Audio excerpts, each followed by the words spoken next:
It's Elizabeth, and I'm here to show you the next step in creating a journal of the type that I'm creating.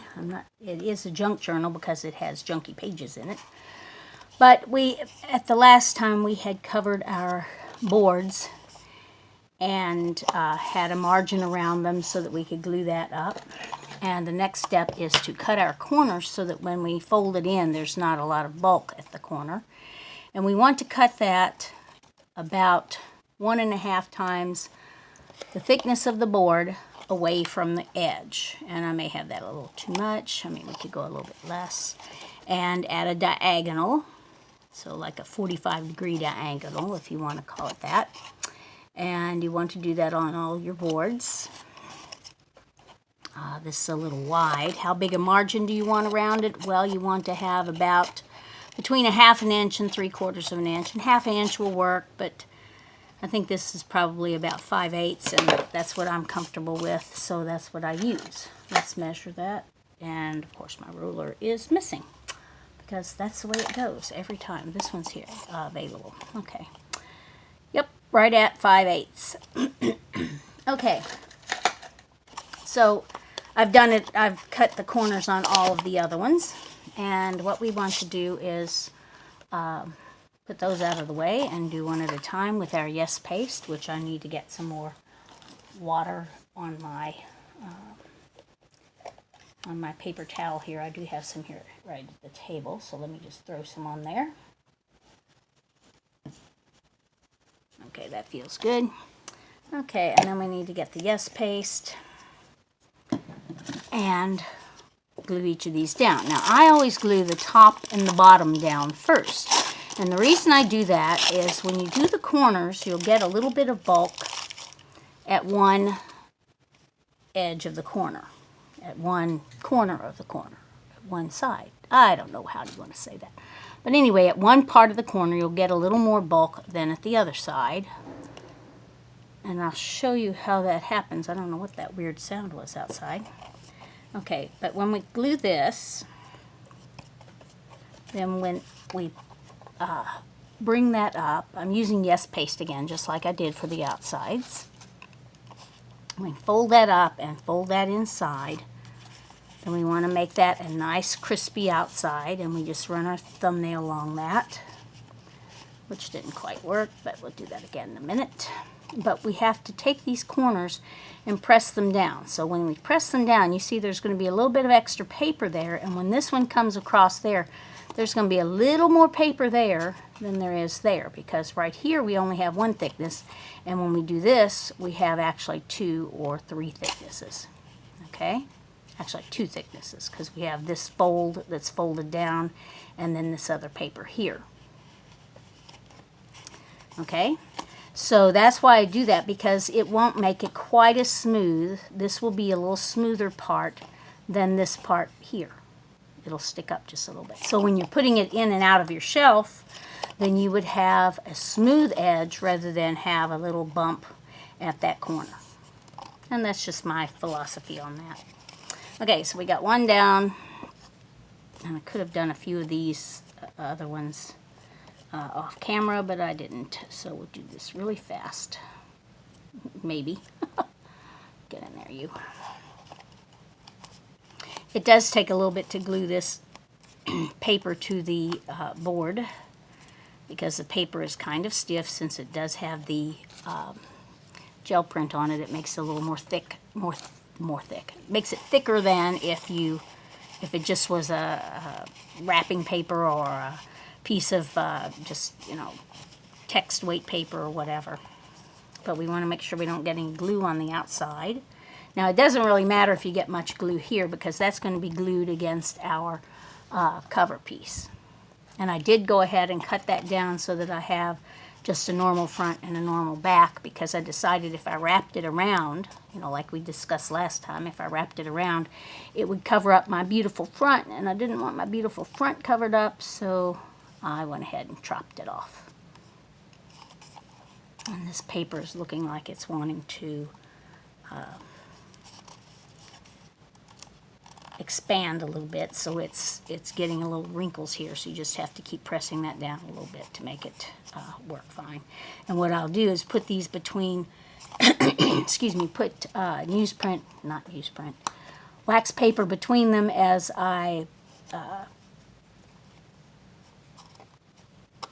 put them under weights, so that they will give me a good adhesion and a good nice non-wrinkly paper there. Okay, so we just do the side and we press that up again like that. And if we've done our corners well, then it will cover the whole corner. Now if you cut that too short, you're going to see board in there, and you don't really want to see the board in there. So that's why we want to make that diagonal cut there away from the corner of the board. Okay? Come on, dude. You never are this difficult for me when I'm not playing on camera. I don't know what it is. I think it's movie starness. You know, obstinates of movie stars or something. Just kidding, movie stars. Don't get mad at me. Like there would be movie stars watching my videos. I guess there could be. If they wanted to make a junk journal or a journal of some sort, they might. You never know. You never know about movie stars. They're just like regular people most of the time. Okay. Okay, one down. 3 more to go. One down as soon as I get this all stuck, stick you. I also go back and I use my thumbnail to kind of go against that, make it not quite as sharp, because sometimes that corner can be kind of sharp feeling, yeah. Okay, put that one aside, do the next one. I'll do a couple of these on screen. Maybe this will be a really short video. Could wait to do the rest of them, I guess, until I do the rest of the stuff, because I have other things I want to do today. Okay, I'm going to go ahead and do that. I'm going to do the rest of these off screen. Sit down there. You can also use like a clothespin or something like that to help hold that down. But if you do that, you want to put a board on this side so that you don't make any impressions in this with your clothespin, because some of those clothespins clamp down pretty securely, and you don't want that to happen. Okay, we're going to set those aside, and I'll do the rest of those off screen. What I wanted to do now is to put the holes in the signatures so that we can get ready to sew those in. Always get rid of your glue paper before you do anything else, so that you don't end up with everything in the glue. We'll put this glue away. Put that lid back on it. Sorry for my arm all over the place there. Because we don't need the glue when we're doing our signatures. Okay, put this aside.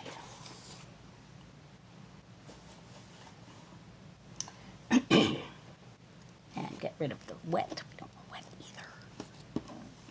either. Okay, what I have done for my signatures is I have taken a piece of paper that's the same height as the signature, so 8.5 inches. And I have decided that I wanted my threads, my holes in my signature, to be 1 1/8 inches apart. And the reason I did that, well, that's what I did on my other journal that I did just like this one. I didn't do a process video on it, so I wanted to show you how the process video worked on this one. Okay, I have 2 signatures left to do. I've done the other 4. Nice of me to do that when you weren't looking. This is also 7/8 of an inch from the edge, and if you add all those up, add all the 1/8, 1/8, 1 1/8, 1 1/8, 1 1/8, 1 1/8, which in this case I have 7 holes in it. So in between there will be 6 spaces. So 6 spaces times 1 1/8 is 6 6/8, which is 6 3/4. And then 7/8 and 7/8 is 1 3/4. So if you add 1 3/4 and 6 3/4, you come up with your 8.5. But you can just, I mean, it doesn't have to be an even spacing on your holes in here. You can have them any way you want. And when you're doing a normal junk journal, most of the time it's done with a pamphlet stitch, which means you have a hole at the top, a hole at the bottom, and a hole at the middle. And this is going to be a kind of a modified pamphlet stitch in that I'm going to do some specialty things with it to get my threads that hold the thing closed to be incorporated at the same time. So here we are, and you can have a cradle. You can buy punching cradles. You can buy ones that even have measurements on them, which can help you do your holes in there. But I just like to use the lid of a box. This happens to be the lid of a photo paper box, but you could use the lid of a shoe box or a stationery box. They used to have stationery boxes. I don't know if they have those anymore. I know I got some from my aunt at one time and used those. Or anything that has a normal corner to it like this. I mean, you can use that to punch your holes. And since I have, already punched a few holes, I have holes here. Otherwise, I would have had just little tick marks, line tick marks that I had drawn with my pencil. And you just want to make sure that your signature is open to the middle, and then you punch each of those holes. And once you've punched them once, then it should be a little bit easier to punch through, because when you punch it the first time, you're punching through the board as well, the cardboard of the thing that you're punching, as well as through the signature. Now you hold this up from your work surface so that you're not poking your needle into your work surface. That's what I'm doing with this. Corner's down, but the rest of it's up in an angle. Okay, so then we have our 6 holes there, and we'll put that over with the other ones that are done. And we'll get our last one so that you can see it again. And I did write a little tiny number to say this is signature number 6, because I wanted to make sure I kept them in the order that I had planned them.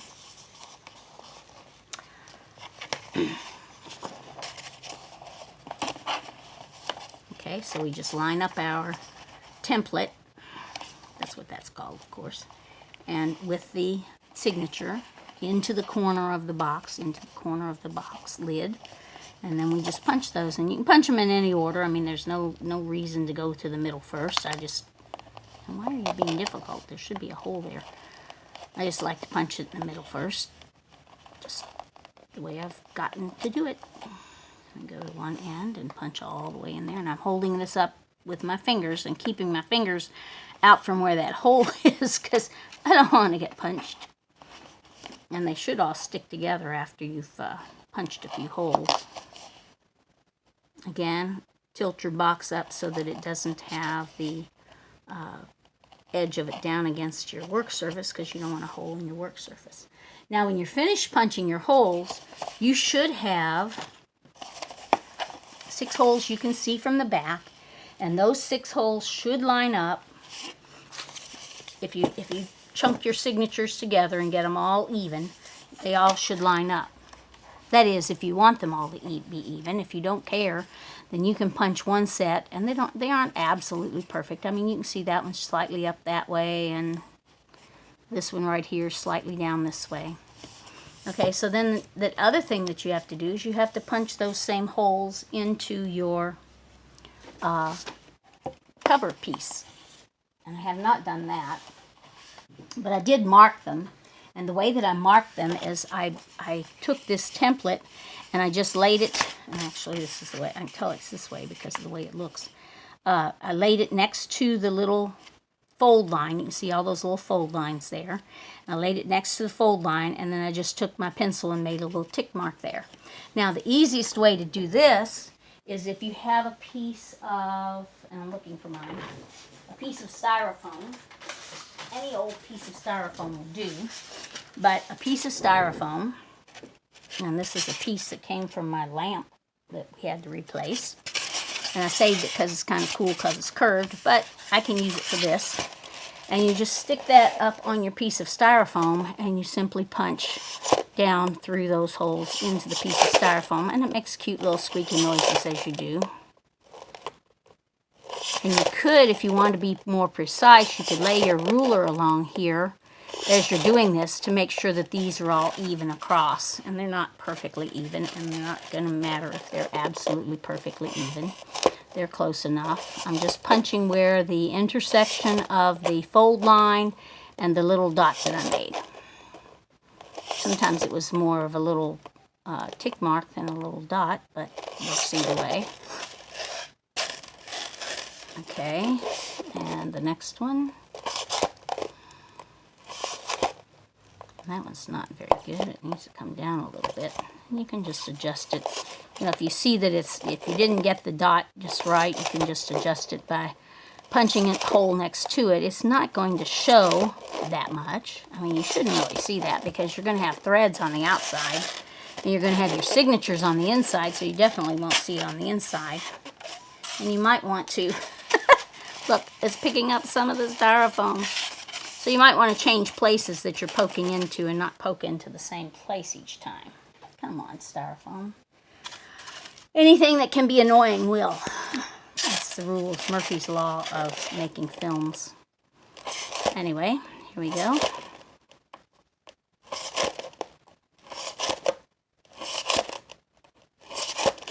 And let's move back to here. We only have 12 more holes to punch. It's not very many.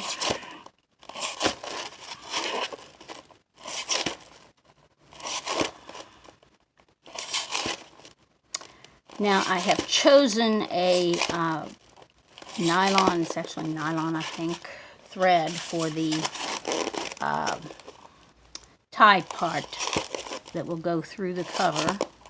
It will be bound in when we're binding in our signatures. This one needs to be scooted over a little bit this way, so we'll make him a little bit bigger hole there. Scoot that way a little bit. That's good. Okay, all this styrofoam I did not plan on. I was usually use a piece of insulation that I had left over, and it's not as lightweight as this styrofoam is, so it doesn't crumple as much. Okay, so we're going to brush all that away. Probably going to have styrofoam in our book now. Okay, all of you guys, come on. Put you in the trash if we can. Okay, so then the next step is that you have to choose. I chose, let me show you this. I chose this color for my binding. And my binding's going to go right along a line with these little holes here and with these little holes here. And then I'll have two ties on the front of it. And I've decided to give myself a long piece of, this comes in 8-yard sections, 100% nylon. And you can burn the ends if you want to, but it stays pretty good. Or you could tie them in a knot. I mean, either way. But I've decided you need a piece that's as long as this and then be able to tie it. So I think that if I have it as long as that, and then this much on the end, like a foot on the end, that'll be plenty to tie it. So we'll give it this much, make our foot on the end. So, you know, that's a nice long thread. You can always cut it off. You can't add it on. So you want to go ahead and cut that off, and you want to have two of those because we have to have one at the top, toward the top, and one toward the bottom, and you just roll it out to be even. There. And I've found that it's easier, I think it's easier to put my signatures in before I put my covers on. That's my estimation. So we're going to do that. I'll leave that aside. So we need these, and I'll put this aside too. And then we need to decide what color thread we want to use to bind our book. And you can use white, of course, because white goes with everything. But what I thought was to have a thread that went with the color of the inside, because when you open it up, that's when it's going to be the most obvious. And I know there are orange in there as well, but you know, you can use like something like this, and it's not too obtrusive. I mean, it doesn't really like stand out like a sore thumb. Whereas if we use this one, this might work for this signature, but one of the other signatures doesn't have orange in it, so it's not going to work. This will also show on our outside of our book. So I wanted to choose a neutral rather than an orange in this case. So I found embroidery thread number 422 DMC embroidery thread 422, and I think that is probably the closest color to the color of our stuff. And when you look at it all together, it doesn't necessarily look like that. But if you look at a single strand, you can see that it's almost the same color as the book. And fortunately I had a piece left, not a whole piece, you know, like you buy it, whole, what do you call that, skein. Okay, not a whole skein, but I had a piece left that was long enough, I think, to make my, to sew in my signatures. So this is signature number 6, and we're going to go ahead and start with it. Put the other ones over here. And what I do first is to wax my thread, because your thread, if it's waxed, it seems like it tangles less and it is stronger, and it's easier to go through your needle to start with to sew it together. But this is just an old piece of beeswax that you buy in the sewing section of your hobby store or your sewing store, and it's used for hand sewing most things. Most of the time that you're doing any hand sewing, you wax your thread so that it makes it a little easier to use and not be tangling all the time. Okay, so now we need a needle, and I use a tapestry needle, which is, I actually have 2 of them in this cork. I'm going to use the smaller of them because I have small holes this time. Sometimes I have punched the holes with a punch instead of with just a little pokey tool. Let me make a little more wax on that end, and it'll make it easier to put that through the eye of my needle. Okay, I've made my threads. How long do I make my threads? That's another question you guys will ask. Well, I make my threads as long as the signature is. In other words, actually you only have to go from hole to hole. So from hole to hole once and then twice, because we're going to go sew down and then sew back up, in essence.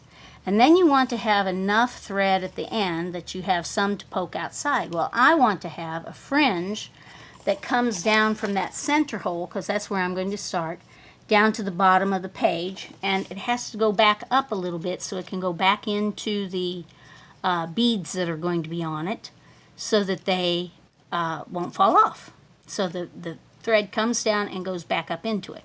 So I want to start with a thread that's long enough to do that. So that's why my thread is the length of here times 2 plus this much more. So I'm going to have, sticking out the back, a thread that's going to be about that long. Some people start from the inside of their signature, and you can do that. I mean, if you want to have your threads here, but I like to have a fringe on the outside of my book, so therefore I'm starting on the outside, and I'm starting in the center. And this is the front. See, I put a little F there. So I'll start in the middle hole of the last set, and I'll come through the middle hole of this signature, if it will let me go through the middle hole of it. Come on, you. Okay. So then I'm going to go to the next hole up. First I'm going to leave about that much on the outside. Not that much. About, we said we wanted enough to go to the bottom and back up again. I think that's about right. A little bit more. Yeah, right there. Then we're going to the next hole up. And of course we have to find the next hole up here. And there we have it. And to put this cord on, I've devised a way of skipping. You skip a hole, and then when you come back through, when you come back from the inside to the out, okay, so I go to the top hole. So I went from the middle hole to the third hole down. Then I go to the top hole.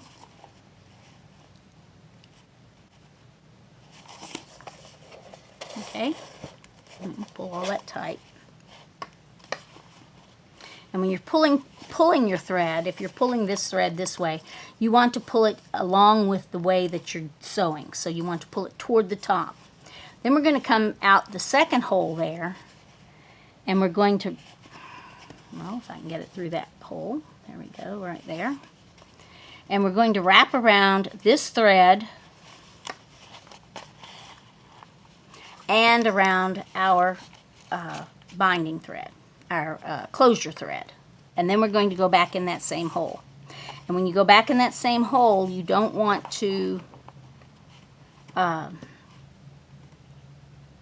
have to put on this side of this thread. Got to concentrate on that for a second. You don't want to pierce your thread, so you just want to try to make it to the side of where that thread already is. Okay, and that's a little bit tricky sometimes, but then you go into that hole and you have your first place where that is tied in. Then we'll come out this hole, the next hole down. Again, you don't want to pierce your thread if you can help it, so you can kind of pull that to the side. And you'll skip a hole. Anytime you're on the outside, you're going to skip and then go back in. But if you're on the outside and you've already skipped, then you don't do skip. So we're going to go to the next hole down here. I'll get all these pieces of styrofoam out of here before I finish it, I guarantee you. So we're on the inside, so we're going to go to the next hole down, and that's this one. Because it comes out here. If I came to this one, then I'd be going in here and I wouldn't be able to do my thread like I've done this one. You see what I'm saying? The closure cord, I wouldn't be able to do that the same way. So here's what that's why I came out the hole now. So I go back into that same hole with this thread. I want to hold that over to the side. So I'm not piercing it. Okay. So when I come back in, and I've gone around that thread, that closure cord, the cord, see? I have the cord in there stuck. Then when I come out the bottom hole here, I'm going to thread my thread. I'm going to thread the needle through that loop. Okay? So through that loop, so that it will be caught in that loop. Okay? And then I'm going to go in this hole and out the middle hole, and then we will tie it. Okay? And we'll be done with that one. Okay, so into this hole, not going through the thread again. Come on, you. Why does it always be difficult? Okay, I'm in there. And then I'm going into, sometimes if you take another needle, and this one's a good one. Oops, come here, you. And just push through there to make sure that hole's open and lined up. Sometimes then you can just follow that back through. Kind of have to have it on both sides at the same time there. So that one comes back in. Then we're going out the middle hole. And when we come out the middle hole, you're going to have one thread on each side of this string here that's on the back. And then we're going to tie it. And we'll be finished with that one. And I have one that's really longer than the other, but that's okay. I just needed to have them at least as long as the first one was. So tie that tight. Tie that in a double knot. There's one knot. And then when we tie the second knot, if we loop through twice, it's called a surgeon's knot, and it's supposed to hold it better. Of course, you have to make sure that you do a square knot instead of a granny knot there. So. Okay, one done. You want to see that again? Okay, so we'll do one more, and then I'll do the rest of it off camera. Let's see what my time is like. Oh, 29 minutes. I don't think we have time to see another one, so I'll go ahead and do the rest of them off camera, and you can just look back at that one whenever you want to see it again. And if you have questions, then I'll do another tutorial for you, but if you don't have questions, then we'll just leave it at that. Thank you for watching. I hope you subscribe, watch, thumbs up, comment, you know, all the normal things. Share it if you like. Thank you for watching. Bye-bye.